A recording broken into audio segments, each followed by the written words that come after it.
But it was all these family stories and all these little tidbits and trinkets and stories inside these files. And I realized, I was like, Lord, I could really be go into ministry and help families during the time and the loss of a loved one and come alongside them. And so it's always been about the family legacy piece of this. Well, today's conversation is pretty exciting. This gal, Jeanne McMains, is someone I've wanted to have on the podcast ever since we started out early in 2023. She has worked at NCF, the National Christian Foundation, for nearly 20 years and really is a legend in her own right. And you're going to love her wisdom as she's worked with so many families, figuring out their legacy, their approach to generosity. And she's realized through a lot of family meetings, it's about resources, but it's also about relationships. And she shares a personal story of how that came true for her and how God shaped and used that in her own life. So thanks for joining, and you're going to love it. Welcome back to the Generous Girl podcast. Today, I get to bring someone very special from the company that I work for, the National Christian Foundation, to be our guest today. And this is Jeanne. Jeanne McMains is a tax attorney and an estate planner. And she has spent many years advising families about how to live well with wealth and especially how to pass it down. And you're going to hear practical ideas today. You're going to hear heartfelt stories. You're going to hear how even her role in her career, she was able to use knowledge that she learned and pivot the way that she parented. So welcome, Jeanne. Thank you, Kim. It is a joy to be here with you and your following, your listenership. Well, it's such a fun podcast because I get to interview people like you, people who've had such an incredible influence in families across the United States. And I feel like because I work at the National Christian Foundation, I understand what you do, but I don't think the average listener even knows this service that is provided for families. And I'd love for you to start with that. Like, what does it mean that you've worked with these families over all the years? What has been your goal? What have you been trying to do? Absolutely. Well, it has been a delight to be part of the NCF family. Jill, this is my 20th year at being with the National Christian Foundation. And we've seen a lot of growth in our ministry and coming alongside families and givers really coast to coast. So most of my tenure here at NCF has been serving as a gift planning attorney, which means I've had the joy of working alongside families and advisors over most of the country and thinking through how they want to steward their resources in such a way that it continues God's story in reaching the world, the hurting and the lost, with the resources that have been trusted to their care. And the beauty of that is serving together in the kingdom also starts in our families. And it goes out from there as well. And so a lot of this on how we love people well in relationship and with our resources has been a big part of that. So at NCF, our hope is just to be a guide, a trusted, faith-aligned, journey person with you along the way.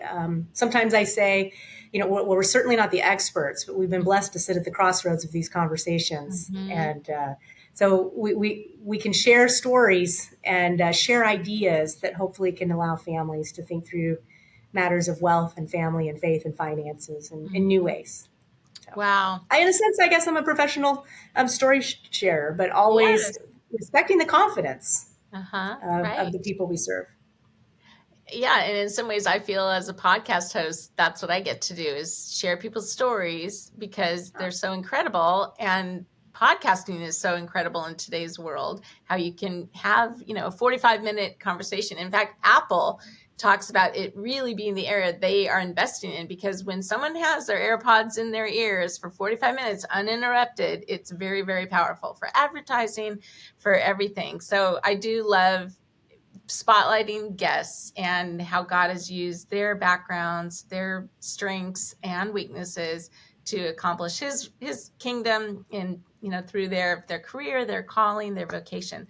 So how did you first tell us a little bit about like where you grew up and how you chose to go to law school and then ended up in this field of law and planning for estates? Oh, what a fun question. And first of all, I sometimes, I'm old enough now, Kim, that I'll have, young professionals come up and say, how how did you get to be where you are?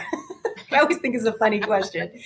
And, my response has always been, press in every day and keep putting the pen back in God's hands and let him write your story. That's And so beautiful. that's really, really the point. And so, I grew up in the Midwest, Purdue University grad, grew up in Northern Indiana. It's fantastic roots. Being from the Nice. Midwest is a great place to be from. I was born in And Indiana. I lived there a year.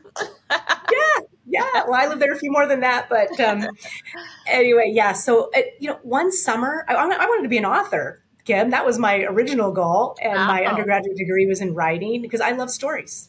Okay. And then happenstance, had a summer job in the middle of college, and I worked in a local small town law firm as sort of a secretary. And I had a project that summer of cleaning out their probate files. I mean, how boring is that, right? Right. Potentially.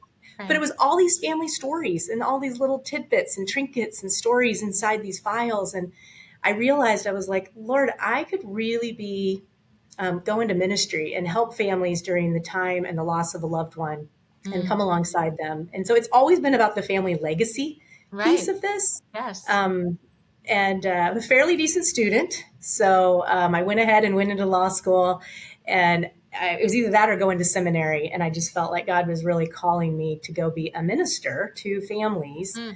around establishing, preserving, and transitioning godly legacies. So that was my private practice. I practiced law for a decade, working with families and business owners in order to create meaningful impact in their families and beyond with the resources that they were stewarding. And what did you love most about that? And what was the most challenging thing when you look back and remember that season of that decade? Great question.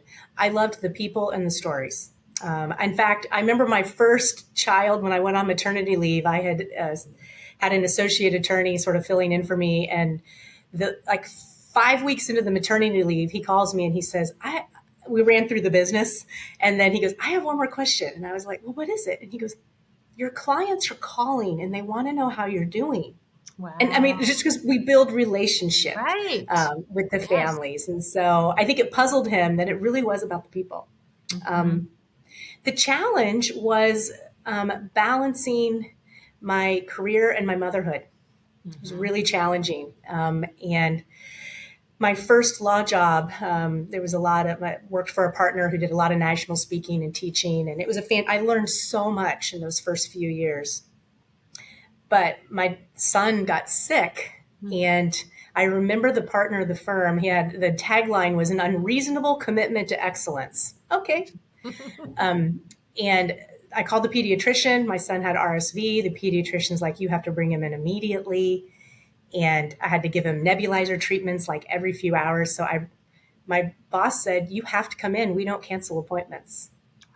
And Kim, I'm embarrassed. I didn't know what to do. So I went in and I allowed the paralegal to give my newborn baby the nebulizer treatment. And I thought, what am I doing? And you look back and you go, what What was was I I doing? doing? But we What was I learn through doing? those things. And that helps us We then say, okay, it's not happening That's again. right. I'm going to pivot over here. Exactly. And Yes. that was part of my story, Jill. So 2 weeks later, I said I resigned. And I Right. remember the attorney saying, oh, your career. And I said, my kids need a mom.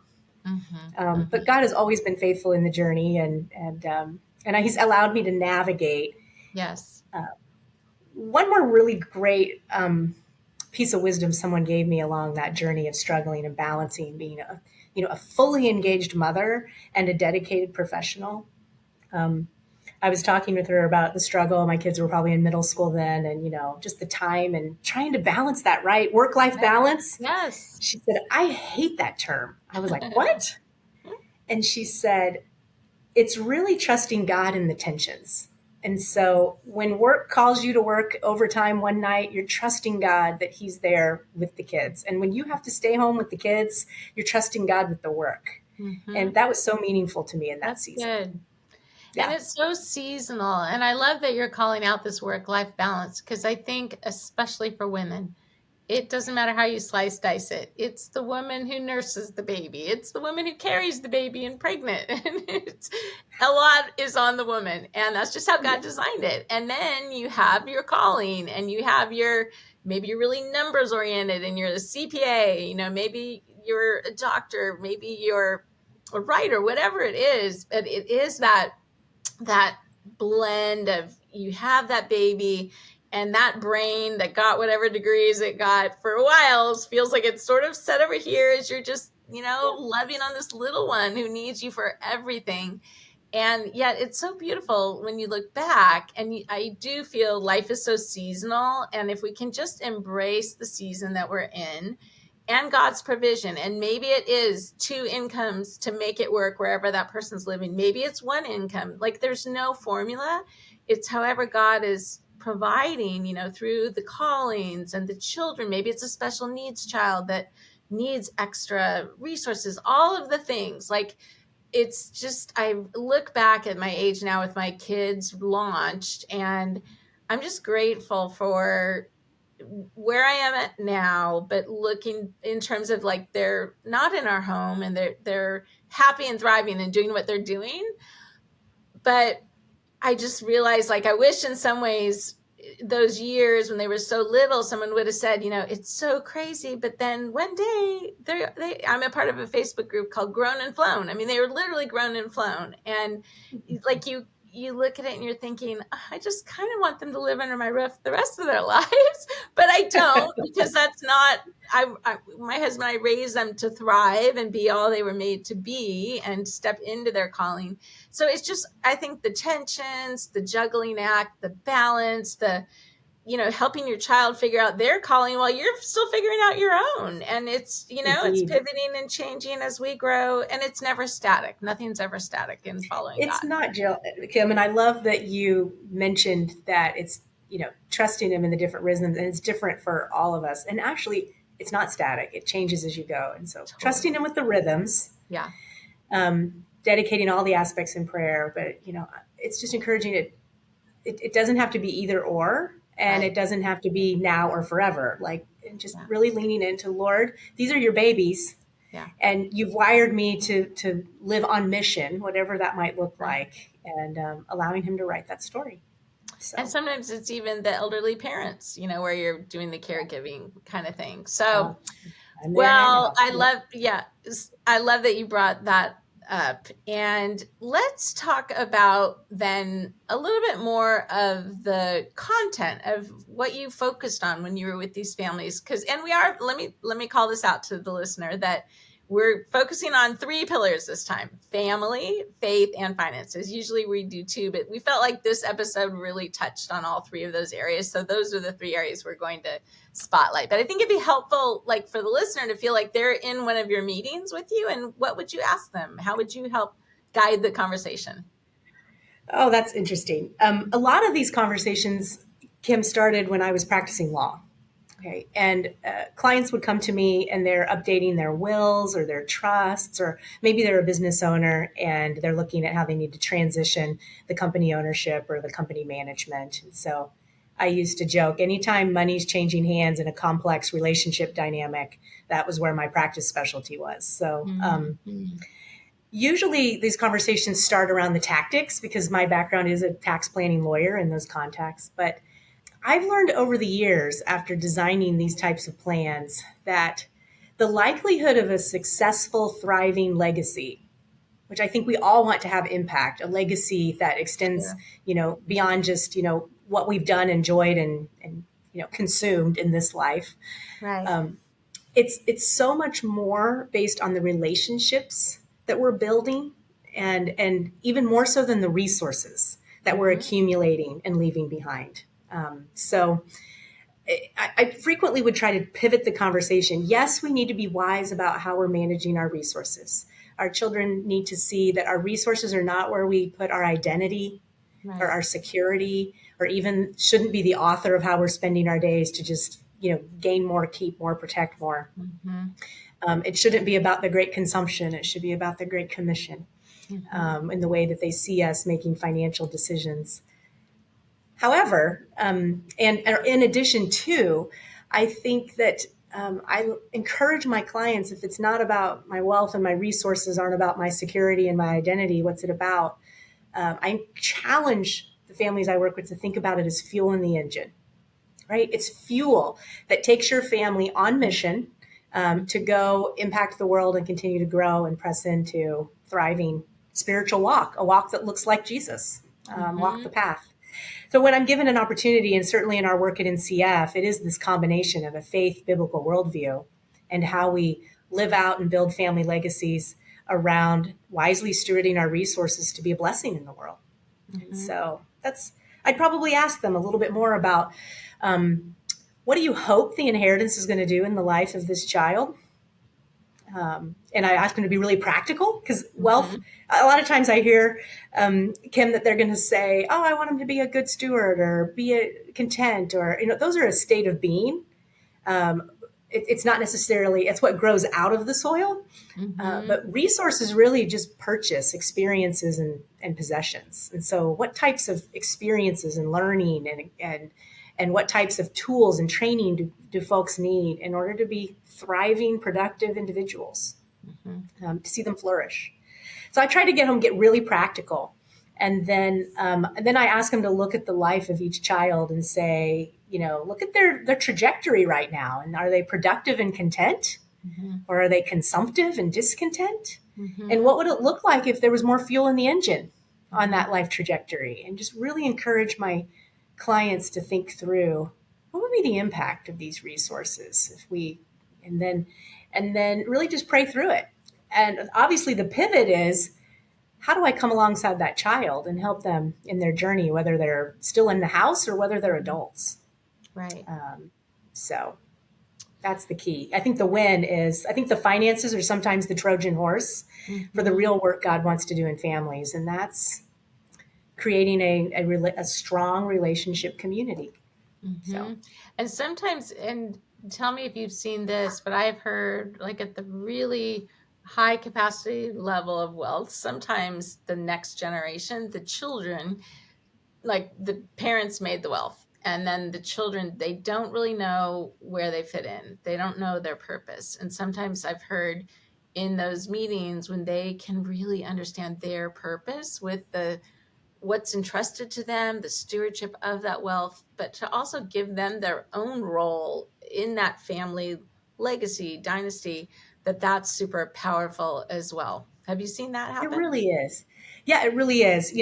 Early in the career, I would see families doing this well and a lot of families that didn't do this well.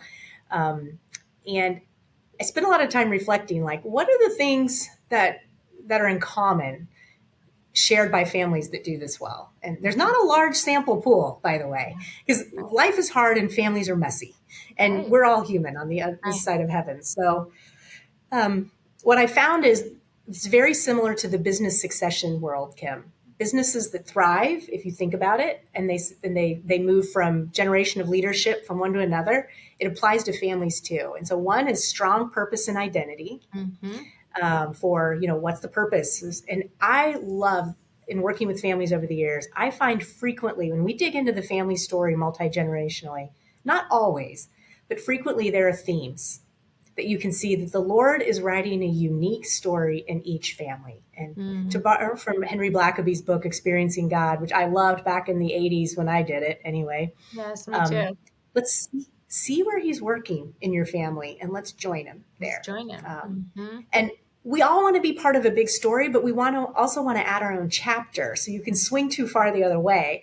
I've seen mom and dad say, these are our values and our story. And the kids are like, I don't see where I fit in that. That feels like your story. Yes. So it's balancing, like, we might be a family of creators. Grandpa was a creator or a musician and an inventor and an artist and a gardener. And like, we bring beauty into the world. Okay, well, that's a large theme that individuals could go walk out, or entrepreneurial, or lifelong learners, or evangelists. And so I encourage families to kind of press into their story, find because we all want to be part of the story.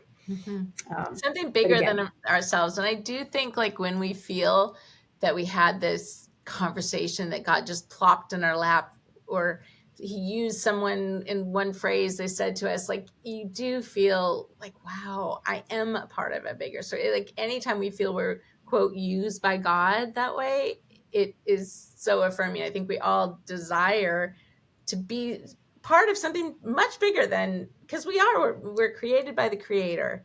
So there's nothing that brings us more joy, makes us feel more significant. That's right. And if you use my business context again, can you imagine a business that only existed so their employees could have stuff and consume it? Right. And didn't have a Like now, purpose. Yeah. we want our employees to be happy. We Yeah. want them to be able to meet their needs and be able to have cushion and margin. But there is an outward aim and focus. When I'm part of a company or a ministry or an organization, I know that there's a purpose that we all play a part in furthering. And so generosity, by the way, is a phenomenal convener of families. It creates, even so sometimes when your kids are adult and they're out of the house, it's like, how do I don't have them in the car for that 60 minutes of driving back and forth to school, or for 30 minutes or whatever it was. But generosity can be a really great rally cry, shared challenge, feel good convener where the family gets to come together and say, wow, with the excess we have, and it doesn't have to be a lot of excess. I'm not saying this is only for the super wealthy. Like, we've been doing this. I was on a ministry salary, and when my kids were wee little. And so it's just saying, hey, we've been blessed. And out of the abundance, what kind of impact do we want to have in the world together? Right. Great family convener. Yes, totally. And thank you so much for sharing that. As I was sharing, like, so many times what works well in the business succession context works really well in trying to cultivate a thriving, multi-generational family around generosity. And so clearly identifying purpose, something bigger than ourselves. Right. The second one is making sure that they're prepared. So as a business is looking at raising up its next managers, it's pouring into them. It's making sure that they're engaged, they're interested, they want the job, and that they're equipped to do it, and that they've been mentored and supported along the way. And I feel that's the same thing with family resources. Like, are the kids engaged? Are they equipped? Are we pouring into them? Yes. Are we right-sizing the experience for them? So that's important as well. Too often, I think, Kim, some families are like, they keep it so private. And I'm not saying there's a right or wrong to that, right? You don't have to open up your balance sheet and talk about how many commas and zeros are coming their way. But I do feel like there should be talk about what's the purpose of wealth and how do we manage it wisely, and the ability to grow and learn along the way. Otherwise, use a metaphor, too often my clients leave, hundreds of thousands or sometimes millions or more to the next generation. It's like leaving a Harley Davidson motorcycle and asking them to go take it out on the 101 without ever teaching them how to ride a bike. Yeah. Because it's just been taboo. Right. Yeah. So getting comfortable and preparing the next generation is really important. And that's where a lot of the fun comes in, helping to heal relationships too. They don't care how much you know until they know how much you care. I think Roosevelt said that, and that's true when we're trying to impart wisdom about finances. If they don't know that you're for them, and then it's about them and their journey and being a great steward, you're not going to have as much success in getting them engaged. Yep. No, that's really, really good. Okay, when you were just saying that, you reminded me of a pre-conversation you and I had, because I always do want to pull in the overcoming adversity piece for the listener to hear how somehow through your life there was something that was challenging that God took you through and allowed, and it, you wouldn't be who you are today without going through that. And how about if you share what you learned with your job while you were being a parent, and those two ways that God shaped you to be who you are today? Yeah. Thank you. I do feel like we're always on a learning journey, and it all gets mixed together, and it's a lot of ingredients together, and hopefully God makes great learning recipes. But while I'm helping families try to, create strong family relationships such that their wealth resources are also going to fuel to the next generation and continue thriving and enduring legacies. I'm a young professional with a mother of 2 children, Right. One like a freshman or sophomore in high school, another one starting middle school. And, balancing career and marriage and young children and church community and all of those things. I'm sure so many of us joining us here have had those struggles as well. Did you miss the part that I'm a tax attorney? And so, I'm a mother who's kind of like a type A. I'm D on the disc. I'm a 1 on the Enneagram. Like already most of your listeners are like, she's insufferable. So, No, but they're I'm listening thinking you're blessed. very smart is what they're thinking. I'm blessed to have a daughter who is completely wired differently than I am in every possible way. She's a 2 helper. She's a huge empathetic. She's in a master's program right now on Christian family and marriage counseling. Like super proud mama alert right there. Yes.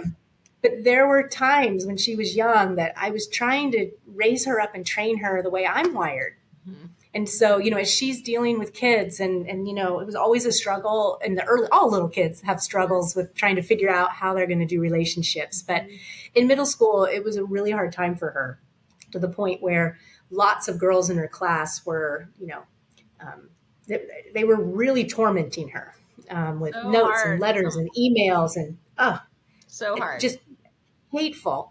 And so, she's processing all that as a, huge feeler. And I'm approaching it as like, here's how you fix it. Like, you're going to go in, you're not going to let these girls, not going to let them know that they're underneath your skin, and keep your chin up. And there was a point there though, Kim, that she could hardly function. And this is her story to tell. And she and I do speak publicly on this journey, by the way. And I just realized in that moment, there was a particular moment on the way to school where she was just devastated. I couldn't even get her in the car. Yeah. And I realized that she was too important. And I've tried everything I knew how to do that would work for me, but I was parenting her as though she were a little mini me. Right. And she's not. She's a beautiful, unique creation. And so I pressed in, and she and I started a learning journey together over the next year and a half where, we use things like code words and little notes on each other pillows. So like cute. We could rules. We really poured into that. And it was so important because there's nothing more important than identifying your child's unique giftings and challenges. And then with the help of the Holy Spirit, meeting them there to walk their own story in the way God's wired them. It was hard, and it was scary in that season, actually, as you can imagine, without sharing her story too broadly. Sure. But fast forward 3 years later, she's a sophomore in high school. We're up teaching moms of young children on how to heal those broken relationships, and then. She just got married a year and a half ago, and I was blessed. She asked me to be her matron of honor. And so God heals those stories when we hand them over to him. Well, and he so uses, thank you for sharing that. He so uses our kids to shape us. Our little ones, they're being shaped by us as the mom or the dad, but we're being so changed, like if we had 20 kids, each one would be bringing out a different side of us. And it's really interesting. You mentioned empathy. It reminds me of when I worked in Chicago. We serviced a 401k plan for a company that had 150,000 employees, a defense contractor. And this boss that I worked with really understood empathy at that point, and we paid this outside consulting firm for a full day. Everyone came in on a Saturday just to do empathy training, so that when people would call into the office and they would say their spouse died or they just lost hundreds of thousands of dollars in their 401k plan, we knew how to respond. And I look back now and I think that was so genius, and it taught me really at a young age the difference of when someone says, well, my dog died. And, oftentimes people are like, well, I had a golden and I also, and they go down that path, and you're like, but what about my dog that just passed away yesterday? And there's no empathy, but the power of that empathy. And you've probably seen that video on YouTube. It's not about the nail. Have you seen that with that's just the best, where she has the nail in her head, and He sees the nail, but she doesn't want him to fix it, pull out the nail. She just wants the empathy, the compassion. And Yeah. and like you said earlier, the piece about those relationships, those safe relationships in our lives, I do think are the relationships where we feel seen, we feel heard.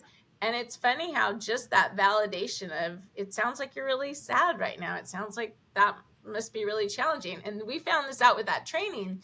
Like if they called in and said, well, my spouse passed away and, well, it sounds like it must be really hard. They're like, no, it's not. And they'd go off, or whatever.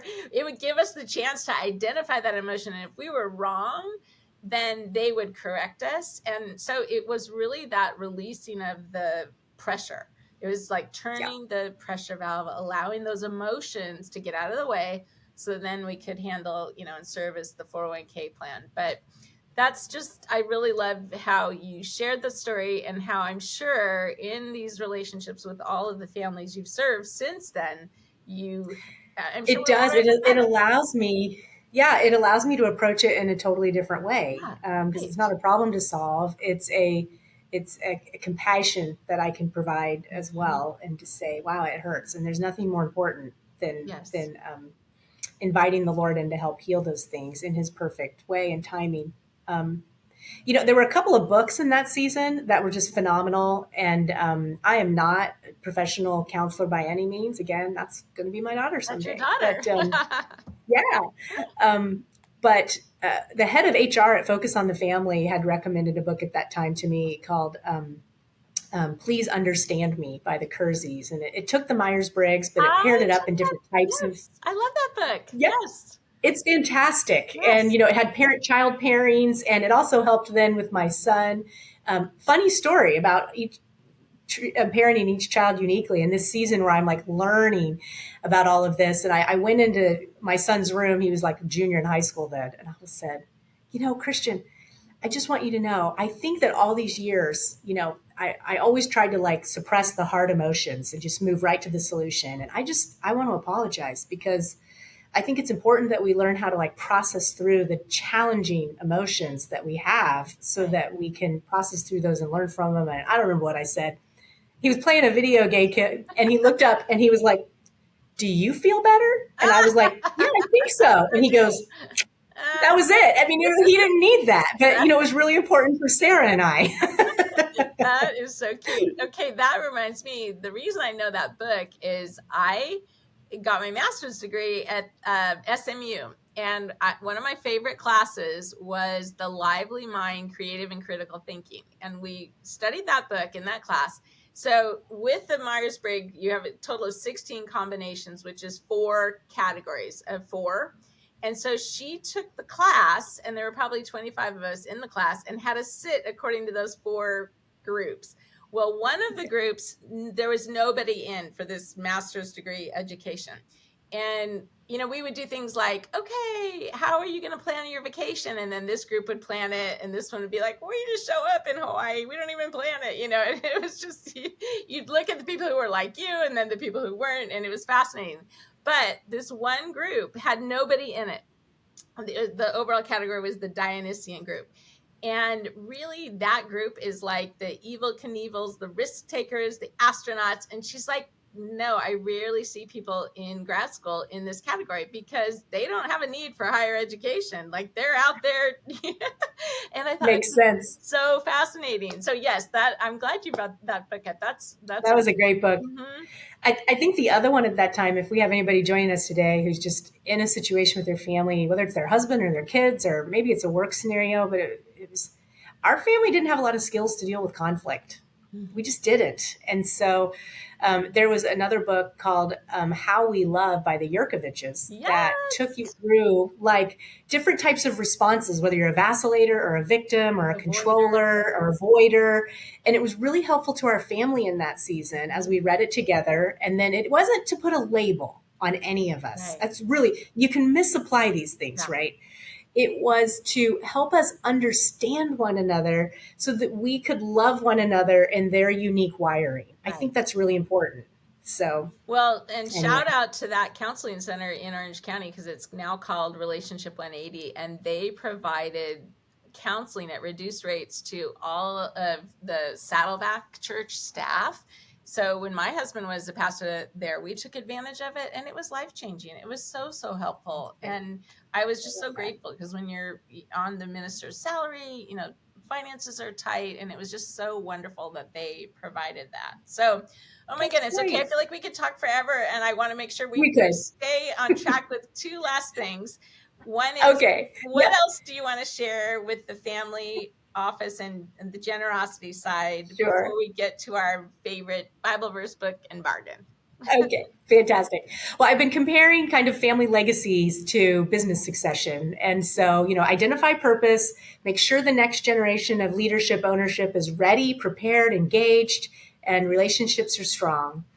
The third one is we make sure that we're planning for impact. Like if I'm a business, every activity and dollar I spend is aimed at accomplishing the goals. Mm-hmm. And in the family context, I think this applies for estate planning. And I mentioned that earlier, so I don't need to go too much more into it. But when we're thinking about what we want the inheritance to do in the lives of our children, I've had so many conversations with husbands and wives where it's like, well, how much do you think we should leave? Well, I don't know. What would be a blessing? What would be a stumbling block? Yeah. How much is too much? How much is not enough? And those are hard questions to answer esoterically. Mm-hmm. And certainly between a husband and wife getting on the same page, which is challenging even with sometimes very concrete facts. Mm-hmm. So some of those exercises, like what do I hope the inheritance would do in the life of that child, and what do I anticipate based on their life trajectory, what would happen? Because at the end of the day, it's not about the stuff, it's about the story being written in that child's life that the Lord wants to continue to unfold. Mm-hmm. For their good and his glory. And so I really encourage clients to think through, before you get your head into the weeds on all of the dollars and the taxes and the trusts, which you do need to get there, that's really not the main thing. It's identifying the impact. Mm-hmm. And then the fourth area is outward reach. And so once again, I already touched a little bit upon that, but we hadn't kind of organized it that way. So, we want to identify purpose, prepare the next generation, get them ready. We want to plan for impact, meaning to what end are we wanting to fuel use these resources to fuel, and then an outward reach that's a story that's bigger than ours. Mm-hmm. And so, what good in the world or what impact do we as a family want to have through our service and through our giving, and just even the contribution of our hands or our gifts. So, I think that's a really helpful thing to keep in mind. I hope that's a helpful 4-part framework. I don't care if you have a taxable estate or not. We're called to steward the resources and the relationships in our lives well. So well said. And I like how you called out earlier just that there can be themes, whether it's the creator theme, but then, sometimes that child doesn't have that same gifting. And so it's figuring out that new theme that God's trying to weave into that family story. And yes, that's beautiful, to focus on the relationship as well, not just the resources. Well, I know you've helped so many people. Wow. And I know I'm just praying over this conversation that there's especially one listener that's going to hear what you're saying and take the next step. Maybe it is setting up a meeting with someone from NCF to help get their head around. Oh, we'd be delighted. Can we have a giving strategy that can take people through? It's even like an online tool. So if you connect with one of our local offices, they could set you up with a code to access it, but it's private. Mm-hmm. It takes through some exercises you could even do as a family around, what's our family thoughts about money and resources, and what passions and causes do we have, and what could God be calling our family? And so those are just some fun learning opportunities for people to self-explore. Yes. And go to ncfgiving.com and you will see the section about the giving strategy. But like Jeanne mentioned, we do have these offices throughout the United States, and certainly not just out here in California or Georgia where Jeanne is, but there's the power also of not just the tool, but the community of like-minded people who are wanting to steward their resources well, and their time, their talents, their treasures. So I know if you connect with a local office, you'll be amazed with the people that are in that office and the new connections that you'll find as a result of getting connected there. So, so good. Okay, how about your favorite? You've shared a couple of really great books. Those are honestly my favorites as well. But any current book you're reading along with your Bible verse? I do. And I'm joking. Like you were like 2 pillars. I'm like, well, can I do 3? And so if you asked me about a book of all time, it would be A W Tozer's Pursuit of God. Mm-hmm. I've been reading, and honestly, I read that for the first time in that crisis season I mentioned earlier today. And so even have the tattoo on my arm to, Wow. remember that. But currently, I'm absolutely loving everything by Dallas Willard, and I'm loving Divine Conspiracy as I'm reading that right now.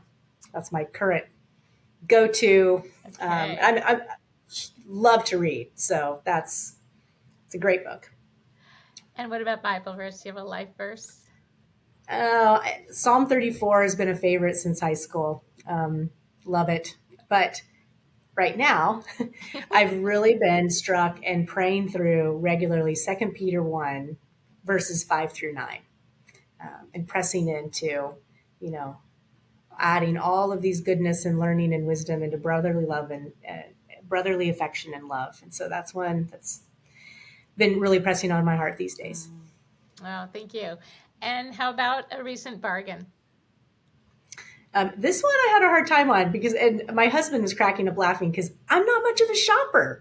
But I asked him, I'm like, what do you think my bargains have been lately? And my favorite thing that has brought me the most joy this year is Mr. Bird Flaming Hot Feast Wild Bird Seed Cylinder. Okay, so I love nature. Our backyard is this just beautiful little tiny but wooded sanctuary, and we were spending so many dollars on bird seed because the squirrels, right?